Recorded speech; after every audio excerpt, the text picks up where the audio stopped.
All right, we are live, and so we are going to, of course, turn it over to Sister Woodard. Well, hi everyone. Good, happy Sabbath. We are here to talk about let's get real and relations about relationships. And today we have with us for panelists Pastor Andre Campbell, and we have Latoya Royal Batista, and we have Junior Orlis with us, and also Jessica Bethel. We were supposed to have another guest, but I guess they are running late.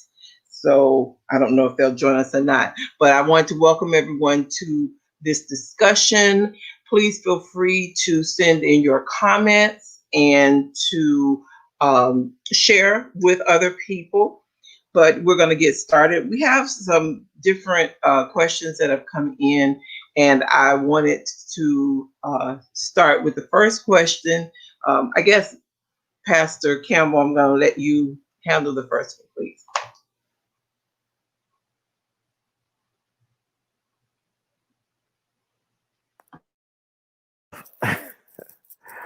Um, Good afternoon, everybody. Um, so the first question I see here is, how have you changed from the beginning of the relationship till now? So I guess that's a question in terms of my marriage. Is that what I'm? All right, y'all can come off mute too. I'm okay. I don't mind a little noise in the background. I need a little. Okay. Yeah. With that first question, it's relationship wise, as far as it could be with your marriage, how you change with maybe your uh, relationship with maybe even your best friend. I would Mm, say with this one, you have certain friends that you had when you were in high school, and then when you bridged over into adulthood, and then once you get married, so it's like several different things in there that we could address. yeah. Yeah. I definitely personally have changed over the years. Um, uh, I may still have a lot of the same friends because I didn't just run to and fro and just claim everybody as friend, you know, and I didn't claim everybody as foe either. But the people that I call friend, we've grown, but we've also learned to accept each other's differences over the years, and respect one another's differences. So I've definitely changed. Um, you know, um, I was very adventurous, travel, try different things. Um, I wouldn't say so much of a risk taker, but I ended up in some risky situations. And so I've become, as I've gotten older, and in the relationships that I'm in, I'm conscious of who I'm going to hang out with or do something with, because they might be a little less risk averse than I am, and therefore I have a family and I have other things to look out for. Now, when it comes to marriage, I've definitely changed uh, from the day we got married until now. I was very much a complainer, and yeah, and now I believe that I learned that I have to really seek harmony. And so, I've changed in those ways, really trying to change in positive ways as I've come along. Thank you. I know, they say that some friends come in your life for a season and some come in for a lifetime. And I've been blessed that I have a lot that came in my life for a lifetime. But I like to pose that same question to you, Latoya. Okay. I know as I've gotten older, my friendships have shifted. I know when I was younger, you know, you really hang out with who's ever on your level at that time. And when you come into different levels of life, your friendships start to shift because everybody doesn't meet your needs as a friend as you get older. I know They're friends that I used to have when I was in college, coming up into my 20s, that I no longer have now that when I entered my 30s. And being as when you get married and you start a family, your friendships start to shift again, because now you don't hang out with the single people, you don't hang out with the people that like to party, you don't hang out, your friendship circle begins to shift based on where you're at in life. And where I'm at now, I know that, yeah, I might have them as acquaintances, or, we see each other in passing, but as to say friendship, no, I can't say that the friends that I had 15, 20, 30 years ago when I was in college and before I got married and before I started a family, that I still have now, because we're on different paths, where some of them are still single, some of them, still do not have kids, and it's different now.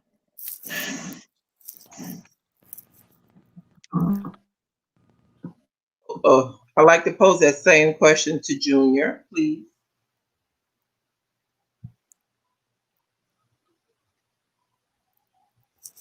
You're on mute. Oh, yeah. With me, I said it before. Yes, I can see my relationship with my friends, especially, have changed from when I first met them. I'm gonna be honest, I didn't like them. We were different ideas. In fact, a couple of them I almost got in a couple of fights with. But those are the friends I actually have now. We've been friends for about, it's like four of us. We've been friends for about 13 years now, since my freshman year in high school. So yes, as we were saying before, like, friendships do change. There are some friends that I did have in high school that I do not have now as close with. Um, Again, I think it's based off the needs and what you're looking for, the different things that you get into as you get older. Uh, in the beginning, we were in the same place. We saw each other all the time. But as we started growing apart, communication wasn't as strong. So you started to see the ones that you were really close with, the ones that you really wanted to talk to, some of the ones that you actually took their advice to heart, and the other ones you just like, "Ah, I don't really care what they're saying." Um, but yes, you get to see, the older you get, who meets your needs at that time and who continues to build you up, and actually be honest with you. There's a lot of friends also that I'm not as close to because they weren't honest. And sometimes it would be honest about the way my attitude or something. They just played it off to the point where they couldn't take it anymore. And by the time they told me, the friendship couldn't be fixed. But yeah, as you get older, you start to see who meets your needs. I think that's the biggest part about a relationship. If I could jump back in, Sure. and just thinking about the different things that was said by my panel mates here. We do change. I mean, I started thinking back to. I know this is a youth program today. Predominantly, it's going to be young. The questions that are being asked are coming from young minds, I suppose, right?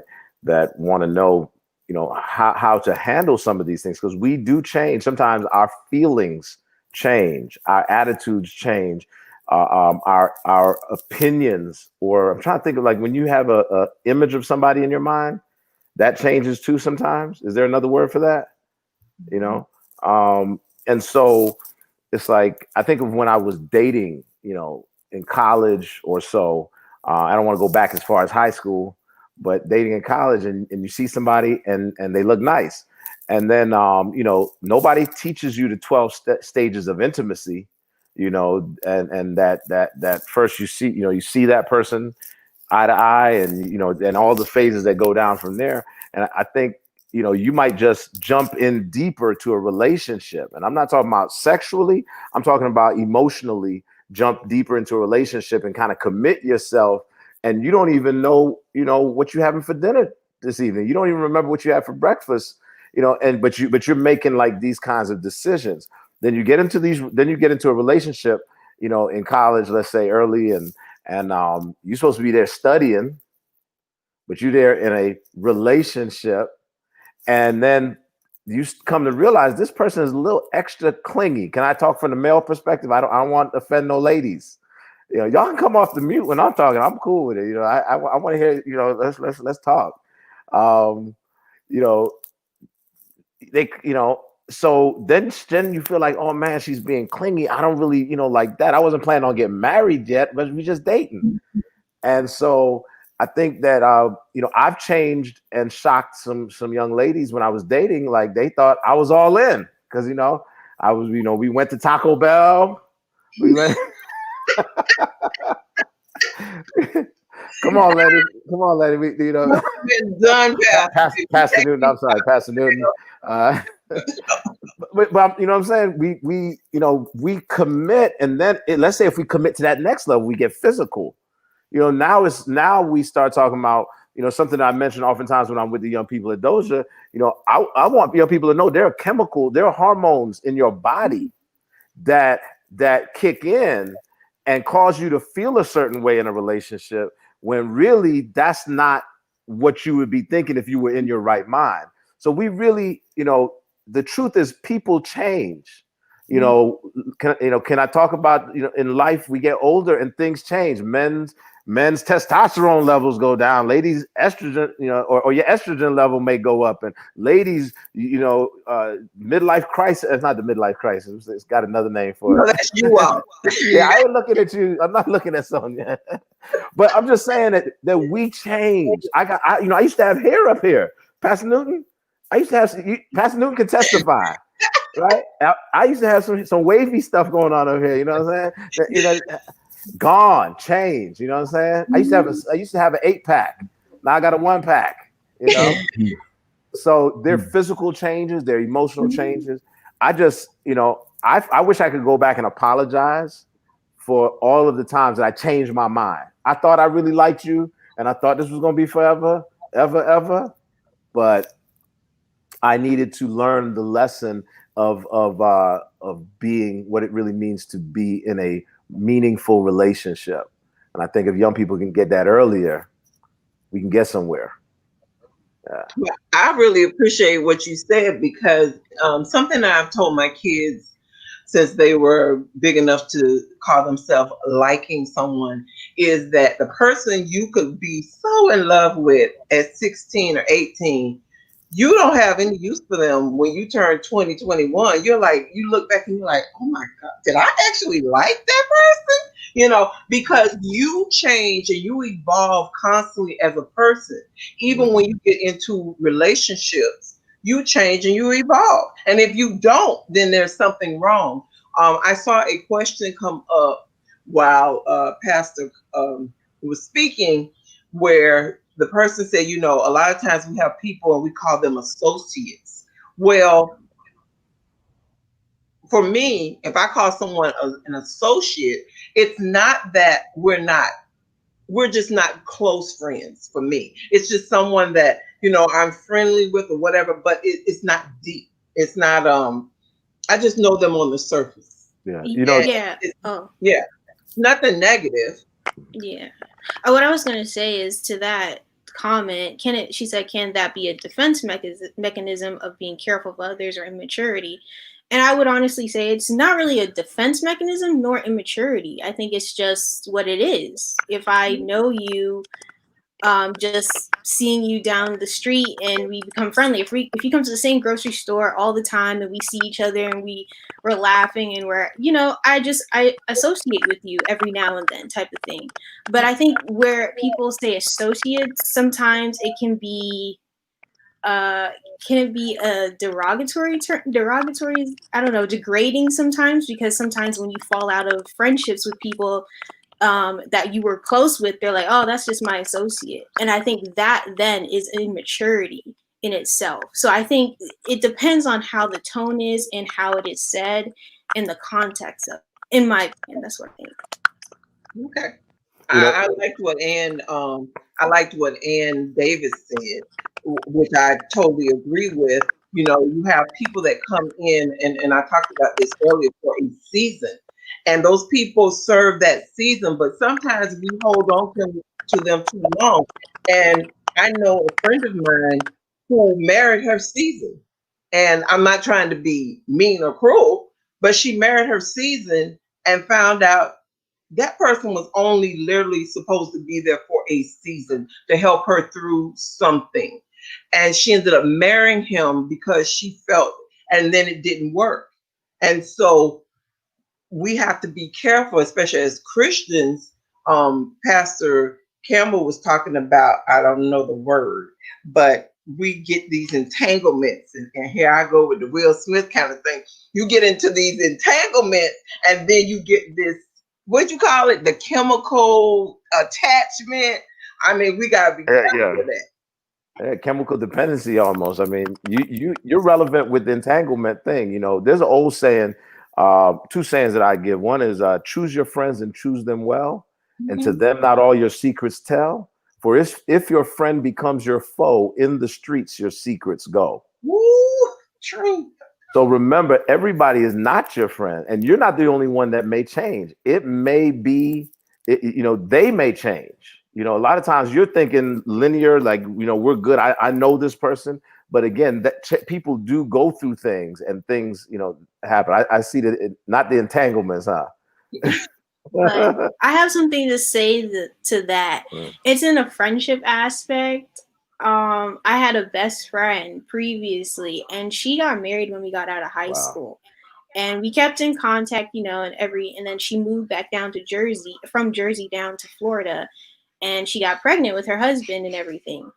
And, you know, after a while, you know, we got closer. She asked me to be the godmom, all this other stuff.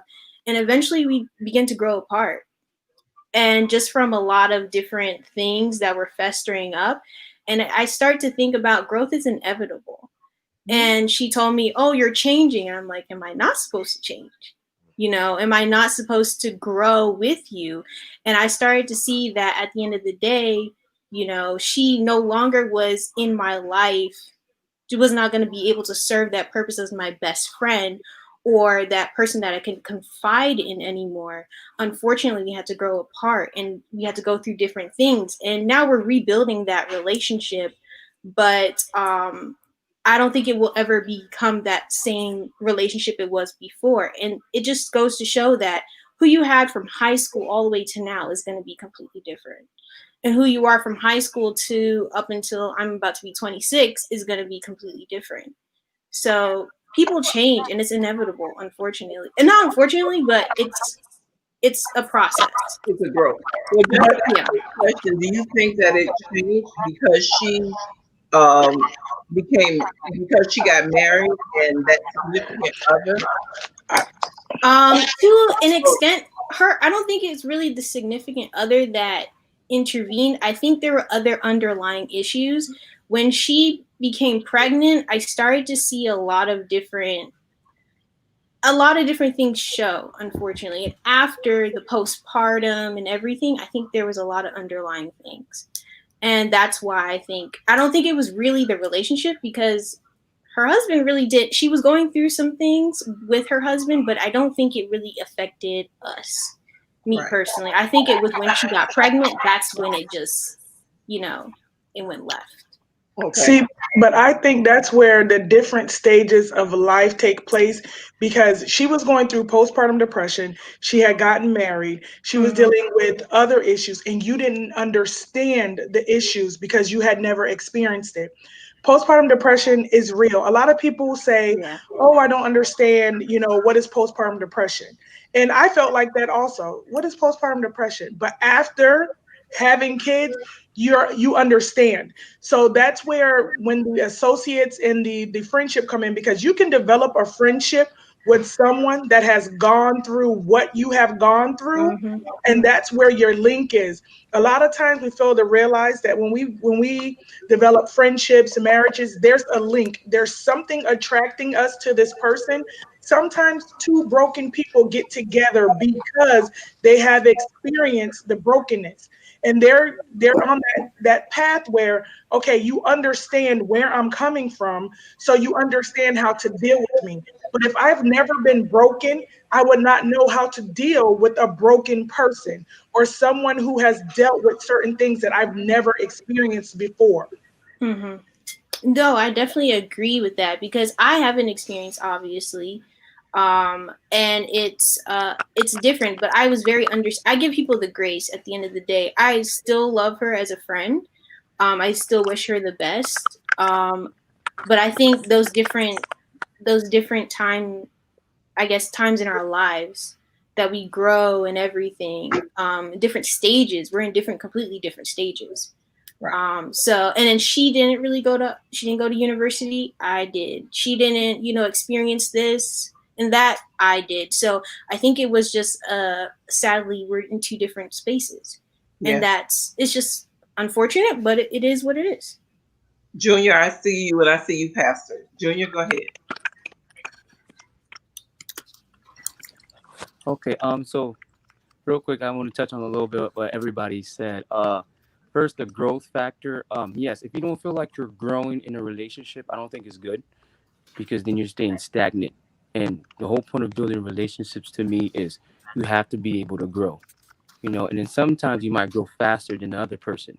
Are you willing to stay back behind a little bit and bring them along with you, or not? It's up to you. That's one for the growth. And then two, with the trying to figure out the associates thing and the friend thing. So I always used to say, man, I have a lot of people that are between acquaintances and friends. If I could find that word in the middle, I have a lot of those. I I don't know if they made up a word for it. I don't know. I'm trying to see if we can make up a word for it, but there's a lot of people, I won't say they're not acquaintances, but they're also not my friend. Because like the pastor was saying before, you got to choose your friends wisely, right? And you guys know me, I'm always somewhere playing basketball. So I meet a lot of people. And then based off that, I build some relationship with these guys. They see me all the time at the basketball court. We text here and there, but are we friends? I wouldn't say that. Like, do we hang out? Do we talk about our lives, our backgrounds? Not all the time. So if somebody could ever come up with a word between acquaintances and friendship or a friend, that would be great, because I have a lot of those. Another thing with the what Jessica was saying before, and what Latoya was saying, yes, there's a quote that I saw that it says, "Right person, wrong timing," right? So like, you might find the right person. You're like, oh, this person meets my needs. They're friends, but it's the wrong time, because at the time of their life, they're not where you are, or you're not where they are. But further along, you guys might be actually the perfect friends. You know what I'm saying? Or even in a relationship, you meet the right person, but it's the wrong time. A lot of us try to rush stuff, right? I've done this before. I'm not gonna lie. You rush it, you mess it up. And then some people wait too long, you mess it up. You know what I'm saying? So like, it's a lot of it's literally like, so a lot of the problems is right person, wrong timing. So that deals with, do we ask God when is the right time? Do we let him lead, or do we try to push it ourselves? So Good stuff, Junior. Pastor Newton. Definitely good stuff. Just jumping in to that question. Yes, that of course in a relationship you're going to change. And I think that this is sometimes the biggest problem why some marriages don't really work, is because they rush into marriage and they don't even know themselves, right? They don't know themselves. They're trying to make this one person be everything to them. And they don't know their likes. They don't know their dislikes. And I love what the Bible says, because the Bible basically tells it best in Matthew 12. And it breaks down the commandments into two parts: to love the Lord thy God with all thy heart, mind, soul, strength, and to love your neighbor as yourself. And the key is to being able to successfully love somebody. You've got to be able to love yourself. I mean, do you love yourself in a healthy manner?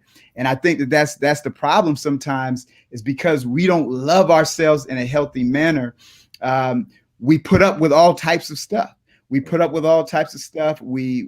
allow people to treat us any type of way, and we're still trying to get to know ourselves. And you've got to first love yourself before you get into a relationship, or that could be messed up. And I think now, when it comes to love, a lot of us, we really don't know what love is. We think that love is just some euphoric feeling, and love is really not a feeling; it's a principle.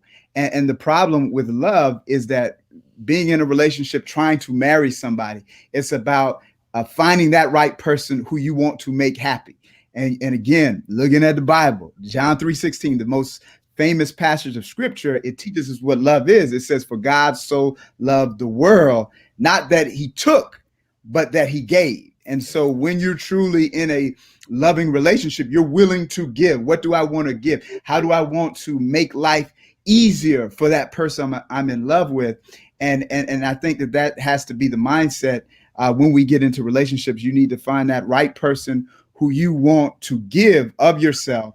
And then that, of course, they are respectful enough to give themselves back to you, because if you're giving and they're giving, everybody's back is covered, right? And so you got to make sure that you find that right person, but you are going to change.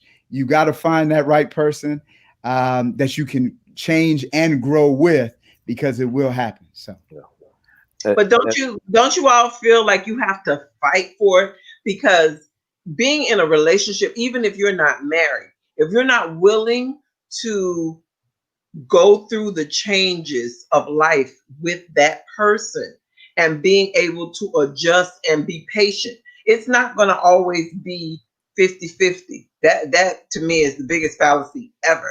And I was kind of upset with my family and friends who were already married when I got married, because I was like, you all didn't tell me this.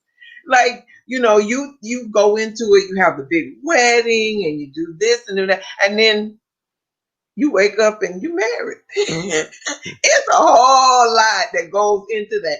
And television, the media makes it seem like, oh my gosh, getting married and falling in love is so wonderful. This is not Hallmark. I'm going to tell you. Marriage and relationships and trying to make them work is a job, and it's a commitment, like the pastor said. If it's something that you have to come to in your mind, and if you're not willing to mentally make those sacrifices, I don't mean, because some people become so docile when they get in a relationship. I've had a couple friends where when they're in a relationship, you already know you're not going to hear from them. They're not going to call you. They're not going to return your calls, because they're all into this person.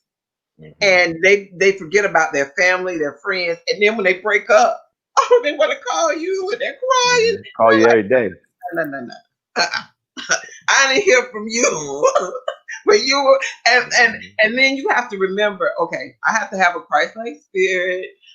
But people have to learn, you can't, if you lose yourself to that relationship, then in a lot of ways it's not going to work, because you can't just give everything to that person. You don't have anything left. Mm-hmm. You have to find a balance. You have to still keep a friend. You have to still be able to do stuff on your own that defines who you are, or you completely lose yourself. And then when you lose that relationship or that person, because I'm gonna be honest, I found myself in a relationship with someone that it wasn't healthy, because they told me, you're going out with your friends too much. All we did was go to lunch. And I hadn't gone to lunch with my friends in like a long time, like weeks and weeks. And it was something like we had girls' lunch every Thursday or whatever. And so I stopped going. So then my friends were like, we never see you. You don't call, you don't hit us up. Then the next thing I find myself, he doesn't want me hanging out with my family. And then the light bulb went on. He was literally isolating me from everyone, and I was allowing it. Now, I'm not trying to, tear up anybody's relationship, but you need to look at that, because if you are so isolated where you can't go and hang out with your mom, or you can't hang out with your girlfriend every now and again, not because it doesn't mean I'm cheating. It doesn't mean that I'm doing whatever. And I have a lot of male friends versus female friends. Mm-hmm. And some people can't handle that. I got along better with guys, and we were tight. I mean, I even to this day, I have male friends that I was so good in such a good relationship with. I'm friends with their wives, and we all get together and hang out. But that's what it's about. If they start isolating you from your family and friends, you might want to look at that relationship, because that's not a healthy relationship. I see you, Pastor Cam. Yeah. I wanted to jump in there, like jumping rope. We're doing double dutch. I wanted to jump in there with you and really emphasize something that you were pointing at, and that we, there are individuals that will isolate you and do all sorts of things. But the thing is, when I counsel couples, premarital counseling, I always have them do the very first thing. I have the female and the male do their list of expectations, and they're looking at me like, "What?" I was like, "Yeah, like, what do you expect that this relationship is going to be like?" Because I always tell them that when we get into the relationship, and then everybody be like, "You changed. You used to, you whatever." But in reality, people have expectations and plan, maybe some long-term or interim plans, and they have them in their mind. But a lot of people, when we get into relationships geared towards marriage, we're not even having those conversations. I think Pastor Creflo Dollar, for all the sermons that he preaches on money or otherwise, he had one sermon that went viral regarding the questions we need to ask people when we get into relationships with them. And the list was like, he had like 100 things on that list. And I was like, each of them are relevant.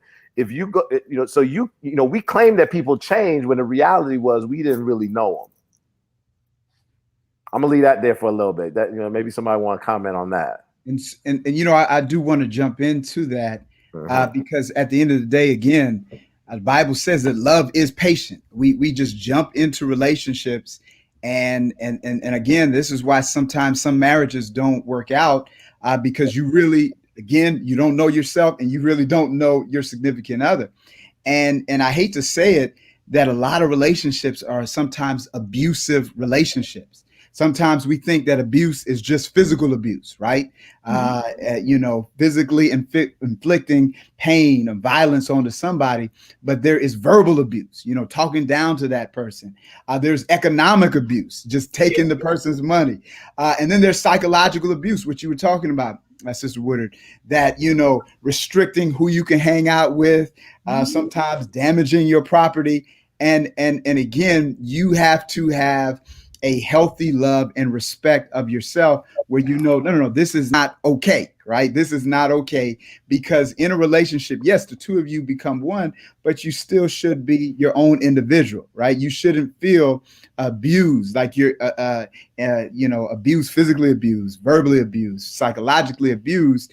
And this is what's very key. You got to take time in your relationship, getting to know that person before you say I do, because it's the hardest job you will ever have, and that is marriage. Now, it is rewarding, but it's going to take time because, of course, with marriage, men and women, they think differently, right? Men and women think differently. And then, of course, sometimes the individuals in a couple, they come from different backgrounds, different cultures, different families, and you have different viewpoints. Mm-hmm. And so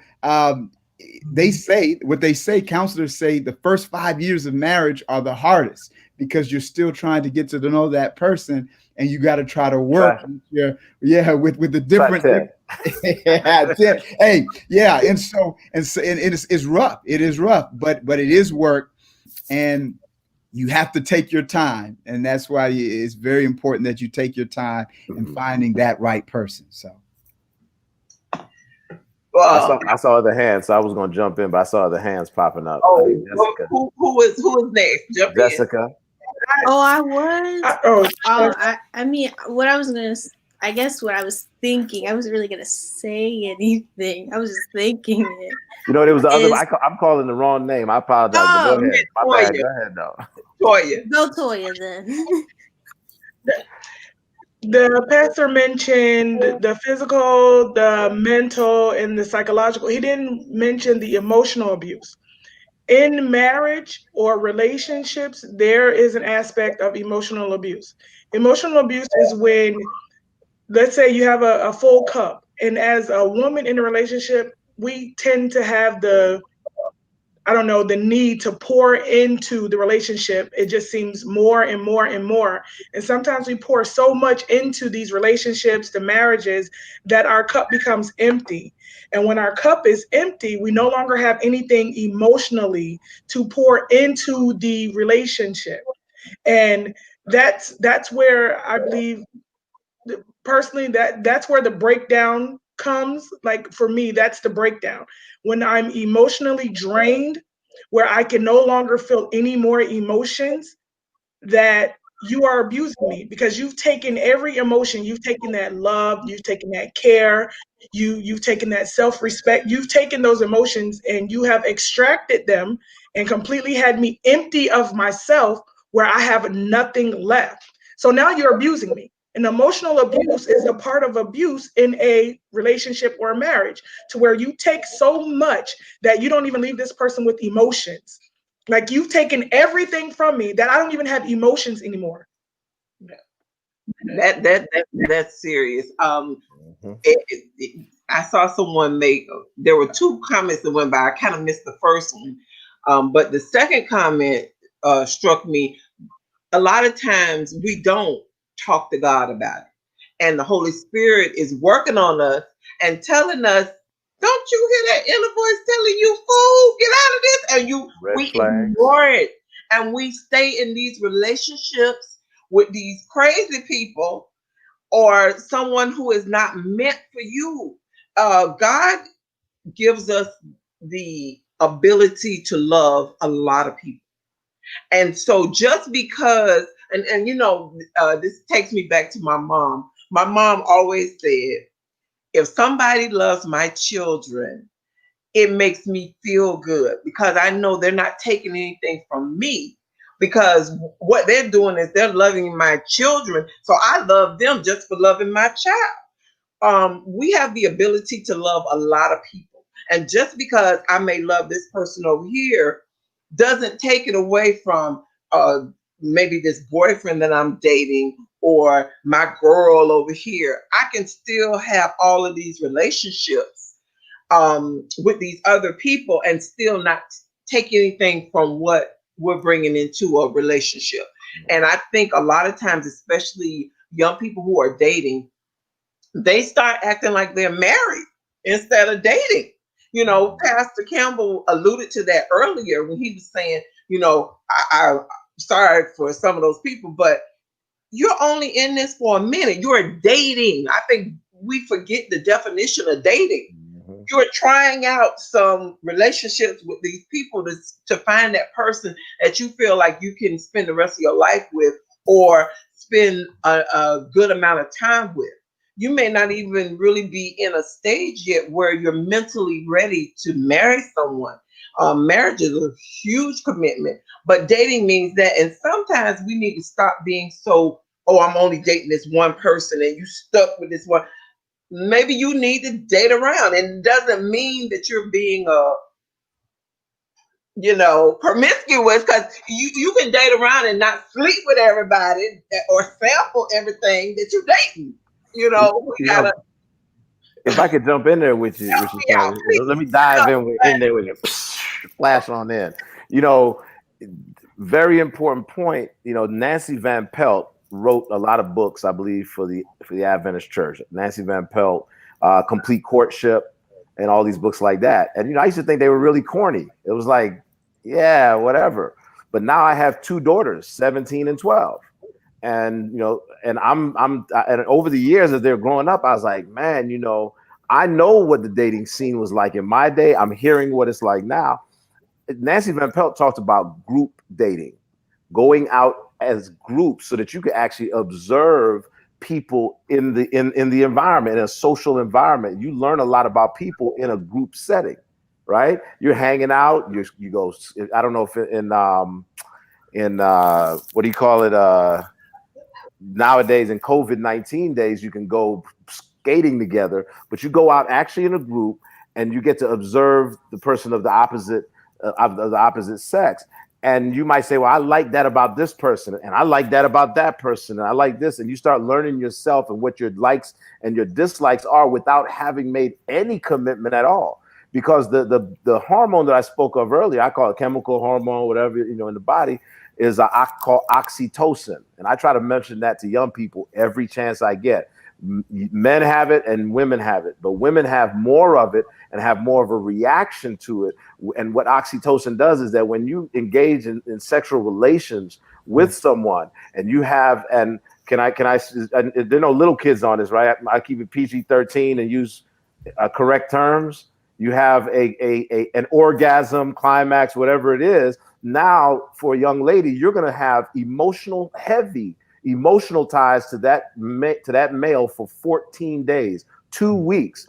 He can beat on you, cheat on you, talk about you, show his rear end, show his real self, and you emotionally are bound there. And if you have relations again within those 14 days, you will start a whole nother cycle. For the male, it's only 2 days. He only thinking about you for about 2 days, if that much. And so it's like, we don't understand these things. I saw somebody we have blinders on. Those are the blinders. And Sister Sonia, I sent you a video. I don't know if you were going to share that with the young people at some point. I wonder if could we play a video on this on this? We could. It need to have been set up, huh? Yeah, we could. Pastor has.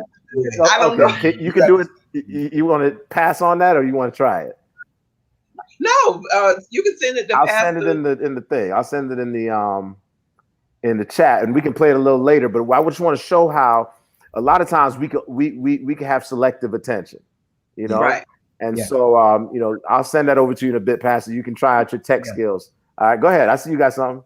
Yeah, no, and so that's I do want to jump in there, and I think that's what happens in relationships when we're dating and we act like we're married and we get intimate, we have sex, and before marriage, it blinds us, right? And it blinds you to the flaws and the shortcomings of other people. Sometimes when you get intimate in a relationship, it prevents your relationship from gaining any type of depth because all it's about is the physical.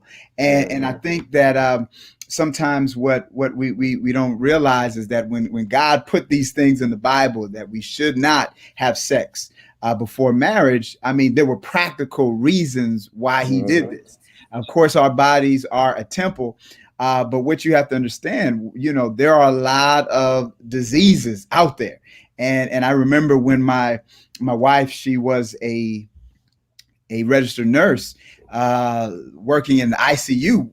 Thing that she would always tell me, which was just crazy, is that there would be a lot of patients who she would have in ICU who were AIDS positive. And these patients would tell her, please, my boyfriend's coming to visit me. Do not let them know I have AIDS. Or my husband is coming. Please don't let them know I have AIDS. And so, we race into these relationships. We don't know if these people have diseases. And so God, he tells us this to not have sex before marriage. And he's doing it for practical purposes, for spiritual purposes.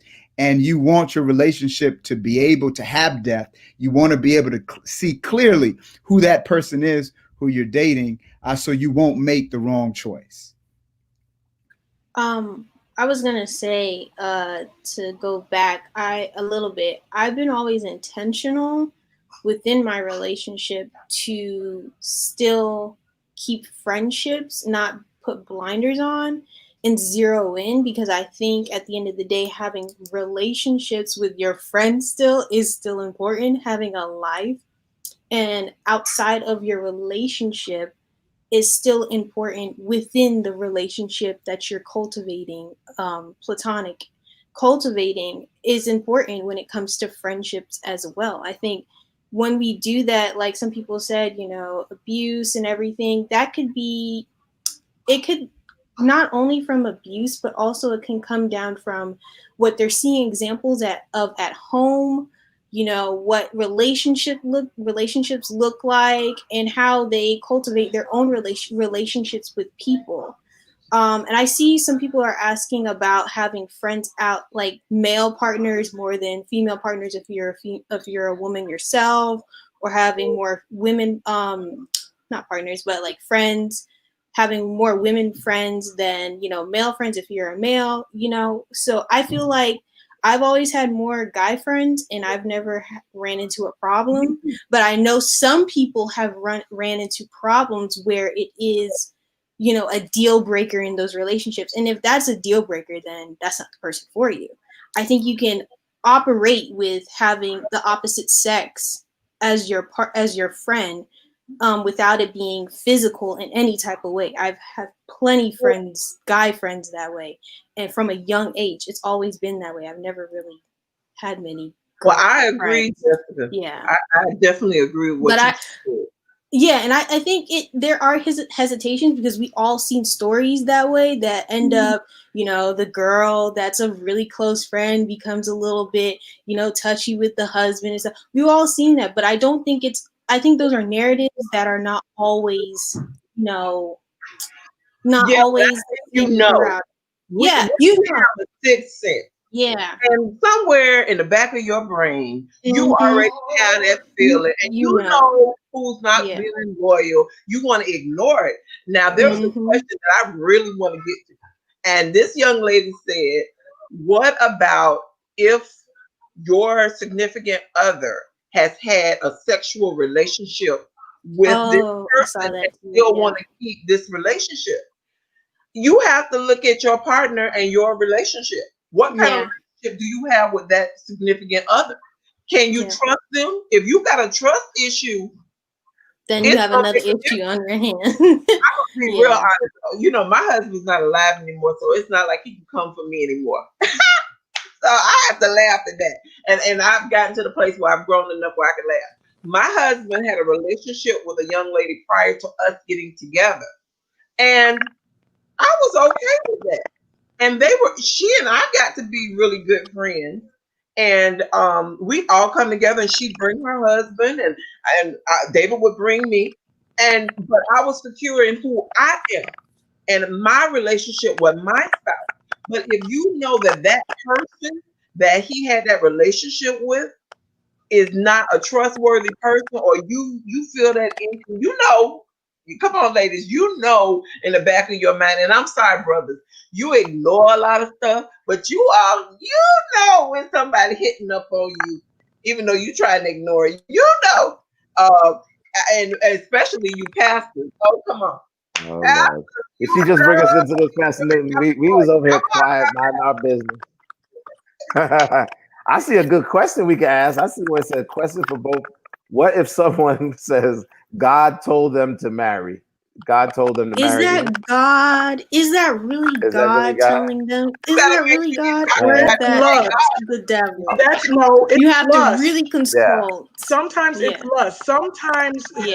Sometimes what we do is we try to make things work the way we want it to work, to make it seem like it's working, just because there's a lot of times we lust behind people, and we will say, oh, God sent me to this relationship. No, you didn't get sent to that relationship. But there is a saying that it's like sometimes God gives you what you want so you can realize that's not what you need. Okay. So, and that it's true, because sometimes you want something so bad and the Lord knows you don't need it. But what he'll do is he'll be like, here, take it. And then once you get it, you realize, okay, this wasn't what I needed or what I wanted. And now we're praying for God to get us out of the situation that we just put ourselves in because we thought that's what we needed. And I think that's another thing when it comes to God told me to marry somebody. There's going to be signs, and sometimes we will ignore those signs. The fool alert. Trust me, there are signs and there are things that happen before you get married, and because of lust, you will ignore them. And you will ignore those signs just because, like I said, just because you wanted it. It's not necessarily what God wants for you. You have to really seek God, and you really, because I don't know if it's a bigger sin to get divorced or to wake up every morning to where your marriage is falling apart and you hate someone, and you have to continually ask God to forgive you for the hate that you have towards someone when you know you're going to hate them again in the morning. So, and that's another question I have. Is it better to just go ahead, get a divorce, ask the Lord to forgive you that one time?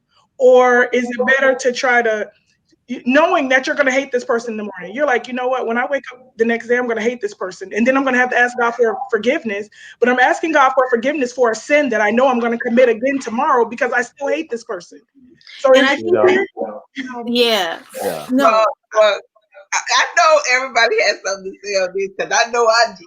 But I was always told it's better to ask for forgiveness than permission. So I believe that you need to get out of it, because if you've gotten to the place where you hate that person, that's serious. And That's serious. what I was going to say is this person has a question: if one individual is being mentally and emotionally abused in a marriage, does it open the door for divorce? That definitely opens the door for divorce. Yeah. To me, you don't take any type of abuse from anybody. And that goes to the tip of what Toya was saying, is like, if I have to wake up every day trying to push back those thoughts of like trying to like kill you or I hate you or some sort, because at this point you're abusing me, then why not just take the plunge in divorce? I think God will forgive me for that rather than me Well, killing. That's me. I'm sorry. It's like I have to say this, and then I want to hear from Pastor Campbell and Pastor Newton on this. When you are doing those marriage counseling, and we need to do more relationships so that our young people will know that what a healthy relationship looks like versus an unhealthy relationship. Because if you're in those relationships, sometimes that person comes from a background of abuse, and they don't know that they're being necessarily abusive, because all they see in their home is this separate abusive behavior. And sometimes, especially if you're in a marriage, you have to be at a place where you have to go and get that person some help and be able to love them maybe through it. Maybe they're an actual good person, but they don't know any better because this is all that they know. And maybe if you took the time to do that premarital counseling or that marriage counseling, pastors, to work out that difference instead of just giving up on the marriage. Sometimes you have people that you can work through it. Am I, Yeah, absolutely. We have, they say the pen of inspiration, or the inspired writer of our church, talks about a lot of people are mated, but they're not matched. A lot of people got together and they just came together, but they did not really seek any counsel of any kind as to whether or not they even are a match for each other. That's something that has to be considered. The cultural differences, they can be huge. And two people that really care about each other and are putting in the work to love one another. I like what Pastor Newton said earlier. Love is, the fruit of the Spirit is love. It's not the fruits of the Spirit. I used to call it the fruits, and I used to be like joy, peace. No, love is the fruit. That's the mango, right? And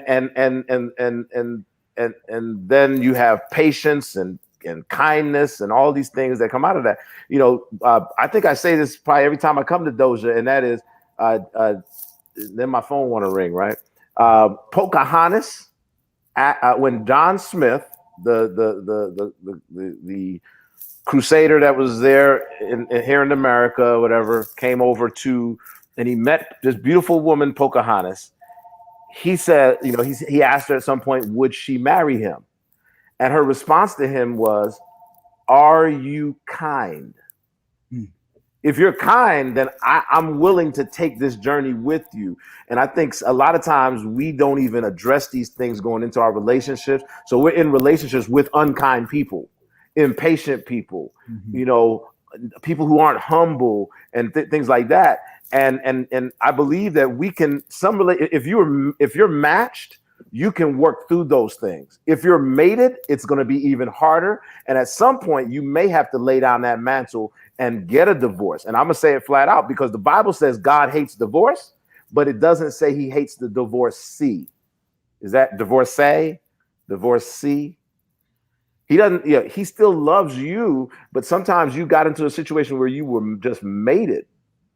And if I can say some real things in it, I'll get real, but I don't know how real y'all can handle it. So I'm gonna let Pastor Newton shut me up. Yeah, and so no, I love what you're saying, and of course, there are some individuals who come from backgrounds where they see violence in the home, And what we're talking about is after counseling, after talking to this individual, they continue to be physically abusive. I Yeah. think that divorce, I mean, you should get a divorce. I mean, God wants us to be wise as serpents, harmless as doves, and God doesn't want you to be anybody's doormat. Now, what psychologists say, they say, especially if you have children in the home, what psychologists say that one of the most disturbing things that children can impact a child in a negative way is to see physical abuse in the home. And so you should not do that, especially if you're married, you have children, then you help to start a new cycle, you know, because again, a child's first relationship with a man or a woman is with their parents, and what they see in the home, they think that this is okay. And so you have a responsibility, specifically if you have children in the home, that you do not be a punching bag, because you don't want your daughter to become a punching bag. You don't want your son to imitate what they see. I was about to say daddy, but sometimes it's mommy who puts their hands on Mama got hands. significant other. And I know Pastor Campbell can testify about Mama got hands. yeah, counseling, that is not just the man. Sometimes it is the woman who is they cause abuse in the home. But that is the thing. You shouldn't be anybody's punching bag. Let me put one little thing in there. I saw Jessica's hand there. I'm going to be really controversial and say this, that adultery is not just the act of cheating with someone else. Adultery could be abuse. It could be neglect. You know what I'm saying? There are people living in neglect in their relationships, under economic abuse, Pastor, that you gave earlier, under emotional abuse, under all these things. And that is a form of adultery. Go look it up. Go look it up. And if I'm wrong, please talk to Sister Sonia if I'm wrong. I looked it up. Yeah, you brought me here, sis. So we ain't gonna put it on Pastor. We gonna put it on you. Jessica, you had something to say? Oh yeah, I was trying to clarify. So are you saying, so after you get counseling for the abuse, so say for instance you go to counseling for abuse, and if he or she recovers from that, abusing and stuff, and they no longer abuse, should they stay? Or are you saying they should leave still? That's what I want to clarify, because I still think there's still some sort of abuse regardless, even if they do get, seek counseling and they're better and stuff. There's still that resentment maybe, or hatred and stuff that person may need to go to counseling for, or that they can't really recover from. So I just want to clarify that. I think everybody needs to go to counseling, personally, because everybody has some form of dysfunction. And there's some people that don't feel like they have an outlet or someone they can trust. I'm not a person that can just go to the pastor and be like, "Oh, pastor, here's all my problems." I'm not that person, because I'm not gonna get into it. I'm just not that person where I'm gonna go and lay all my business out at the pastor's feet. But I know some people that were having the physical abuse in their marriage, and they went and they got counseling, both of them separately and together, and they were able to fix their marriage. That came with forgiveness. That came with learning your triggers. It's a lot involved. Now, just because it worked for them doesn't mean it's going to work for someone else. Because if you went into that marriage with the wrong issue and that wasn't the person you were supposed to marry in the first place, the best thing you can do, once again, is divorce and move forward. But the relationships that I'm seeing with our young people is they're acting like they're already married. And they're just dating. You can't go anywhere. Well, he's gonna call me in an hour and I have to be home. What? I don't get that. I was married for 20 some years and I never had that kind of relationship with my husband. What do you mean you dating a man and he told you had to go home and you have to not be on the phone or go out with your girlfriend? That's foolishness to me. And I need the young people to wake up, and we need to have more of these relationships things, and I would love to see modeling of older people, because I always tell my kids, it is what it is. If someone shows you who they are, believe them. And that's our problem. We get these red alerts, the flag is waving, and you still ignore it. If somebody shows you who they are, believe them. I know. So, somebody- so I do want to say this, going back to divorce. I mean, or should I say abuse? Going back to abuse, what you have to understand is that like there are stages to abuse, right? And so what they say is that there's the honeymoon phase where everything is okay, right? Then there's the kitchen phase where tensions begin to build up. Then there's the explosion stage where there is the abuse, and then comes the apology. And then it just is it's a vicious cycle. Honeymoon, kitchen, explosion, apology. And what eventually happens in abusive relationships, there is no more honeymoon phase where everyone's happy. The apology becomes the time of peace. And so if you're constantly going in that cycle, then no, there is a problem with the relationship, and you're in an unhealthy relationship. And so this is what you have to be mindful of. So church can be like that too, man. We gotta be careful. Gotta be careful that we don't end up in that cycle. Yeah, and especially now during COVID-19, I know of a young lady right now that I believe is being mentally and physically abused, because all of a sudden she's having panic attacks. She's having she's saying stuff, and then she doesn't remember that she said it. And she's like, and I'm like, and she's very anxious. And COVID has brought out a lot of divorce. It's brought out a lot of mental and physical abuse, because people don't actually know the people they were living with. A lot of people were working and they were passing in the night. And now that you're stuck in COVID, all of that is gone. And so I don't know, if you have to have a dialogue with someone you feel like you could trust, but you need to talk to somebody, especially if you're in one of these vicious cycles, whether it's physical, mental, whatever. Mental abuse sometimes is worse than physical abuse. That's what I wanted to hint at.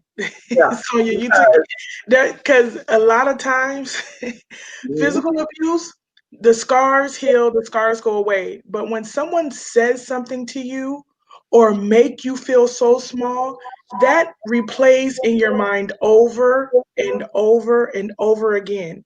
And you can be in the middle of doing something, and it has nothing to do with what happened, but in the middle of doing something, that thought can hit you. And that thought can be so crippling to where it cripples you physically because of the way they said it and the way it made you feel. We don't play up on our emotions enough when it comes to marriage and relationships with the emotional. We focus so much on the physical abuse. But there's so much more than just that physical, because that emotional and that mental and that verbal abuse can follow you even further than that physical abuse will. Because a lot of people say it's not what you say, is how you say it. And sometimes that how you say it can determine, how you react and what happens. A lot of people say, how can you have low self-esteem? And self-esteem, it's self-esteem. But when we're younger and we're growing up, our self-esteem is built on how our parents, how our parents talk to us, how our family members treat us, how our friends. When we're younger, we're to the point to where we want to be accepted, and when we're not accepted, and we feel like there's something wrong with us, now our self-esteem starts to go back down. Now it's okay. I'm no good at this. They tell me this. They treat me this way. And we carry that into our relationships, where we allow people to say and do these things to us because we're replaying those same words that we've been hearing. Oh, you're no good. Nobody's going to want you. You're dumb. You're stupid. And we get so excited that someone actually paying us some attention that we allow certain things to happen. We're just like, oh, okay, so someone's paying me attention. And then they're abusing us emotionally. We're emotionally drained after we deal with this person. It's like dealing with someone's bipolar. 1 second they're okay, the next second they're blaming me for something, the next second they want to cuddle, the next second they want this. Now we're on edge. Our anxiety is built. We're nervous. We don't know exactly what's going on, and it all comes back to exactly what we were told when we were younger. You're no good. You're dumb. You're stupid. Nobody's going to want you. And now that's starting to play out in our relationships. It's starting to play out in our friendships. It's starting to play out in our even the work relationships. It's starting to play out in the work relationships. And now that becomes our self-esteem. That becomes our plateau of, okay, do I build from this or do I stay under this? Because this is right here. This is my level. I have to stay under this level because of the fact that this is what I was told, and I can't rise above this. You know, Yeah. I didn't want to cut if Jessica had something to say. I didn't want to cut in. You good? Following my sister here, you know, and I see what Robin wrote from Facebook. It takes a lot of time and work to heal a broken spirit, and you know, we can play a part in breaking someone's spirit. And as you were saying, it takes a long time to heal. And then there's the other side of it where we also gain some negative habits, because all relationships are made up of the habits of both people involved, right? And that's where a lot of the discord and disunity comes from, is that I have my habits, my wife has her habits, I have my habits, my friends have their habits, whatever it is. And I, as a person, have decided, and maybe this is a challenge I would like to give to young people, is decide that you're going to grow and build your character to have the type of habits that would bring harmony to your relationships. Because when your habits are negative, I have a negative habit I just realized last week. I'm 48 years old. I just realized last week one of my really bad relationship habits, and it's a C word, is called consideration. I'm actually not that considerate when it comes down to it. I'm a little selfish, I realize, and want things my way. Got a little touch of OCD, a little touch of perfectionism, and some ADHD on top of it, right? You know, I just give myself all the labels. But because of that, I can be a very inconsiderate person. People can experience me as being inconsiderate. And a lot of times when we come to terms with considering other people and think about how we make them feel, you know, that can be a wake-up call for a lot of us, and that can save a lot of relationships, a lot of children and parents, young people and parents relationship as well. Is, you know, look at our faults. I'm gonna look at my faults and decide to develop better habits. So, like, you know, I'm gonna be honest, I didn't wash dishes for like the first we married for 19 and a half years. I stopped washing dishes when I realized that's like her therapy. I haven't washed dishes in like 18 years, but recently I realized we're trying to go to another place and she's going to have other responsibilities. So I stepped up. I've been training the girls to just do it. Don't see a dish and don't wash it, you know, kind of thing. So I've decided personally, that's my challenge to myself, is root out, trace my bad habits, trace it, face it, embrace it, and do something about it. You can say, I could rhyme it and say erase it, but I'm saying do something about it to make life better for those around you. And trust me, your relationship will grow because people will recognize they have consideration for me. They have care. People don't care what they say. They don't care how much you know until they know how much you care. And I think we could improve that way.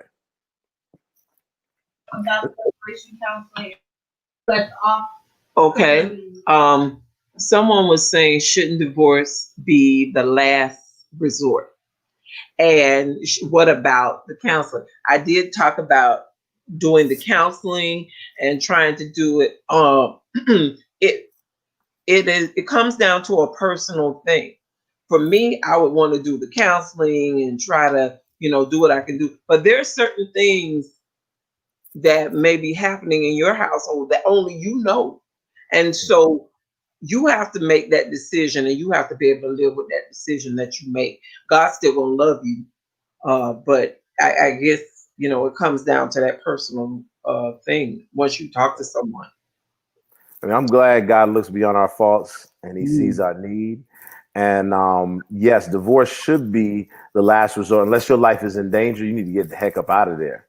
You and your children in danger. Somebody's being abused otherwise. But you know, I filed for divorce in 2016. And everybody's quiet now, right? Everybody's like, huh? Right. I have 16, 15, 16 years of marriage. And you know, it wasn't abuse. It was again, in my book, it was neglect. And we were both neglecting each other in different ways. And so we would say things like, you know, well, we're just like roommates here. What are we doing? And I preach about it. I teach about it after, because I believe I'll save some marriages or save some individuals in terms of, you know, what they're going through by sharing my experience. And young people, you got to know, marriage is not easy. Starting a business is not easy. I mean, let's run down the list. None of it's easy. You know, even friendships are not easy. A team, working on a team and groups and all, trying to get along and harmonize with our brothers and sisters, because we all, like we said earlier, we all have different habits. But I filed for divorce, and we were going through the whole process. We had minor children, so therefore we had to go ahead and do a certain type of certificate. And I would tell you, the state of Florida is $478 to file for divorce. Yes, it is. And I was working as a pastor, working in conference, going to church every week, you know, filing for divorce. But at the same time, I'm not gonna lie, I was like, God, because I've seen God come through and would definitively tell me. You ever heard the play, my arms are too short to box with God? Mhm. It's like I heard God definitively come through on other issues in my life and say, no, don't do that. And this time, I had already filed. I was like, Lord, I don't care what you say. I'm just, I'm moving on. And my wife had said, you know what, I'm not begging you. I'm not going to beg you to stay, and she's giving me permission to testify. I ain't going to test a lie.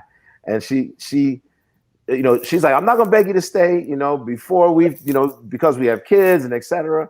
But let me tell you something. God, we had already done the counseling. We'd already done the tests.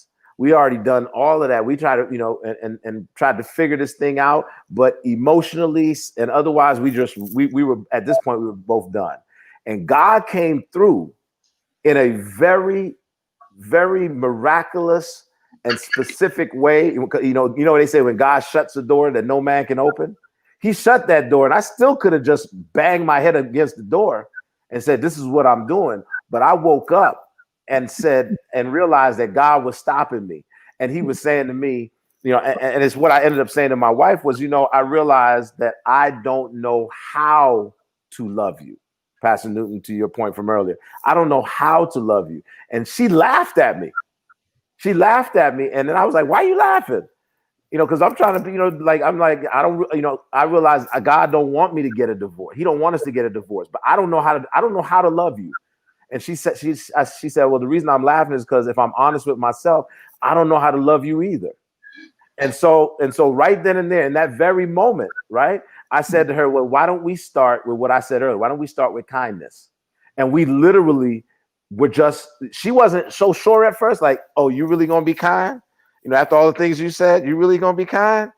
And after a few months of me, I had a hard time sometimes. Sometimes I didn't want to be kind. But I had committed to being kind. And by virtue of that, she realized I was serious. And then I started seeing that kindness come back. And to me, that's the gospel. That's the good news, that your relationships can change. But there are some things in relationships that they're not safe. And like we said, some people don't want to change. They have no intention on changing. So you may have to get out of the way. But there is hope, to Sister Marie Cole's statement. We should attempt for that to be the last resort unless your life is in danger. But I've seen personally how God can turn that thing around. And we've gone from being is it disunited? Is that the word? Not being united to being in harmony and being able to do things together that we never, and this is the phrase I'll give the young people to remember in your relationships. Alignment creates velocity. Alignment creates velocity. When you're in alignment with the people and you're considerate about your habits and how they experience you, and you all can come together and unite as Jesus called us to come into harmony. And I got plenty more I can say on that. You can actually go a lot further together, and you can create synergy together. And so let me just jump in on that. And I really do appreciate you for sharing that story, your testimony, how God helped you guys through that. But again, people have to understand that love is not just simply a feeling; it's a principle. That's right. It's work, right? Marriage is work. It's the hardest thing that you will ever have to do. And you don't always feel like being nice. Let's just be honest. You don't always feel like doing chores in the house or doing things for your significant other. You have to choose to do that. And it's just like when you have a child, you have a baby. You don't feel like waking up 3 a.m. in the morning to feed your child. You don't feel like changing dirty diapers. But love is a principle. And because I love them, I'm going to humble myself. I'm going to be nice. I'm going to be kind. I'm going to try to do chores in the house that I don't feel like doing. I'm going to do some things that I think I'm big enough that I shouldn't have to do. But I'm going to do that because this person is worth my love, and I'm going to give of myself to them. And so this is the key. And I want to just touch this real quick because, and I don't know, this may be controversial, but I know that some people will always say, well, they're soulmates, right? And I'm gonna be honest with you, I don't really necessarily believe in soulmates, because if you just look at the dictionary, right? The dictionary says a soulmate is the perfect match, right? And nobody is just a perfect match, right? It's not, once you say I do, you're not just gonna ride off into the sunset and there's gonna be a little banner that says and they live happily ever after. No, you got to work. Ain't nowhere around. Yeah, you got to work. Yeah. Well, you know what, Pastor Campbell opened up something for me. People who know me really well know that I was in a state, my husband and I, prior to him passing away, where we were going to get a divorce. And it wasn't that I didn't love my husband. It was that we were at a stalemate.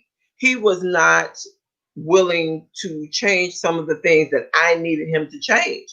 And then I realized shortly after that, my husband was adopted and he had never really come to terms with that. And he didn't love himself the way I loved him. And so if you don't love yourself and you have questions about who you are, you can never truly love someone else until you take care of that issue. And so we never got divorced, needless to say. We worked through it, and my husband ended up getting sick shortly after that. But for me, I was committed to him. So when he got sick, the first person he called was me, because he knew I loved him. And when you decide that you are going to be in it for the long haul, you're in it not because of you. You're in it because you made that commitment to that person and God. And because I made that commitment to that person and God, I was there to the end of his life. Whatever I needed to do, I did. It changes a lot, doesn't it? And it was a lot. And I'm saying it changes a lot. Yeah, it changes. But when you love someone, you do those hard things. You get up when you don't feel like it at 3 o'clock in the morning. I had a baby that wouldn't sleep at night. Oh my gosh. You want to throw that baby out the window, but that's not something that you can do. And people who do those things, abuse their children, something's mentally not there. If that's the postmortem, of course, more the Lord, the postpartum. Thank you. If you having postpartum or mental issues, then you need to go and seek some counseling for that. Because if you're truly contemplating hurting your children, there's something wrong. But you go through those things. And me once he had his amputations, and he thought I was going to look at him differently, less than a man. But he was still the man that I married. You just didn't have legs. And so I was willing to change those bandages and take care of him and do what I had to do. Because to me, that transcends all that other foolishness. That's love. you made a commitment, you're willing to live up to it. And that's what I need people to understand. Once you make that commitment, it's not about that feel good thing. And sometimes you don't feel like it. And I know me, I have this thing about cleaning up. You got to clean up. Now, that's a deal breaker for me. Other people, that may not be a deal breaker, but I can't deal with somebody I call a slob. You got to clean up, So everybody has their little Habits. thing that is a deal breaker for them. Something that you can live with, I may not be able to live with. So you got to find that space. But I'm looking at the time. We have about 10 minutes left. I'm going to let everybody have the last words. Albert finally got on with us, but I know that these are the last few minutes. But I wanted to just briefly say, upcoming, we're probably going to talk about this subject again because there's so much about it. And I wanted to be able to do Pastor Campbell's presentation that he posted. But also, I wanted to let you know, coming up on October 10th, we're going to do blended families. And we're going to have a real talk about the mixing of people with different beliefs and upbringings coming into a family, coming into a marriage, a relationship. All of that plays a part. And that'll be October 10th at 3:30. Then we're also going to do on October 24th, we have colorism coming up, discrimination or prejudice based on skin tone from members of the same race. We're going to talk about that, and we'll have some upcoming things. Please, let us know. So final words, LaToya? No? Okay. Albert, I know you hadn't been able to be on. You have. Oh, I was on. I was just listening. The pastor mentioned something about OCD, and that hit me real hard because that's what I am. And the first thing when we first got married, talking about relationships, how things can break, was over toothpaste. The tube was toothpaste. And it got terrible. So in order to change or correct that, one got a pump, I got the pump, she got the tube. And we went through that. And it's about a relationship. And like the pastor said, it's a principle. It's not a feeling. It's a principle. And if you know what a principle does, it doesn't change. That's right. So love doesn't change because God's love for us doesn't change. And if we have that same type of love for our spouse, our mate, or even a person that we are in a relationship with, that person should come first. And when my wife just hit me with a statement, we have to let the person know who we are in the beginning of a relationship. First, you got to know who you really are. So basically, and she keeps saying, she told me who she was. She was selfish, stubborn, and hateful. And mean. And we've been married almost 34 years. So you have to put, and like you said, Pastor, it's hard work to be married. Almost 34 years, hard work, but the result of it is that the two people love each other more. And the more we love each other, our love for God even increases because of the love he's put within us. Yeah. And I look forward to the next couple of sessions, and I look forward to November because I'm supposed to do one too. So be aware. Yeah. We're going to do one on finance in November with Albert Folsom being our person. Final words, Jessica. I guess I guess I would say when it comes to my age group and stuff, growth is inevitable. What you see from when you're, like I said earlier, when you're out of high school, when you graduate, your friendships change, the way you view relationships. Sometimes those, preferences that you want may change. There's always things that are always changing as you grow. And at the end of the day, you just have to give people the grace when you're going through those things, when you're going through those big changes in life. You just have to give people the grace for that. So I guess that's what I would say. I'm looking forward to part 2 because we had a lot more questions.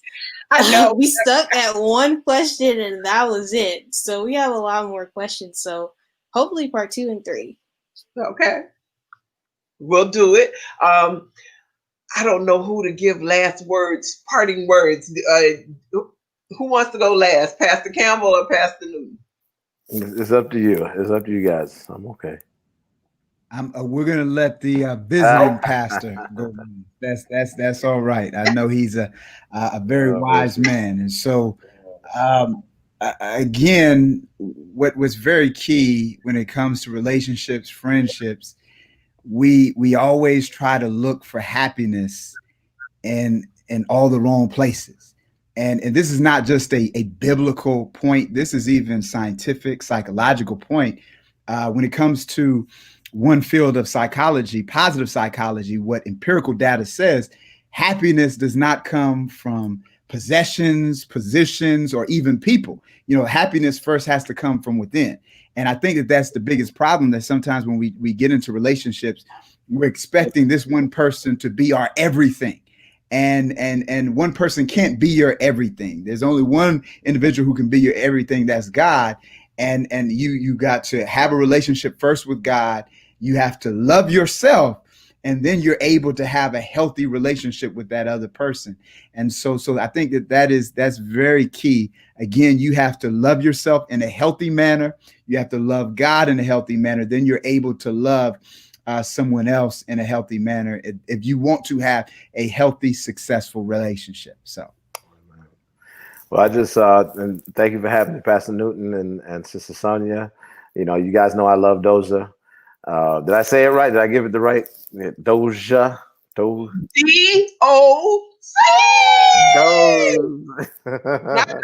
Doja's the school. We're Doja's the school. I'm always trying to call y'all Doja. So, my mentor always said, love is a choice. And I didn't want to hear it when he said it. I heard Pastor Newton say something very similar. And then he also added, love is when you're at your best, even when the other person is at their worst. And so you got to work for your education. You got to work for your business. You got to work for everything else. But people tend to not want to work for relationships. And I believe, there's so much more that can be said. I look forward to another opportunity to come together and share. But I definitely, would close what I have to say with Amos 3:3. How can two walk together unless they be in agreement? We have to there has to be a coming to terms. If you're in a relationship, especially when children are involved, and if there's no abuse and there's no, and these other things happening, then do all you can in order to come to terms with one another, because it might be really that turning that's necessary, that understanding with one another. And I'll put this last little piece. I told you that my wife and I started with kindness, and when the kindness got so good, then we moved on to patience, because I had a little patience issue, and we moved on to start working with that, and that opened up so much. So I believe we can really get into deeper, meaningful REAL relationships if we decide that we want to be authentic and honest with one another and decide to work forward. We can have amazing relationships all around. Thank you for having me today.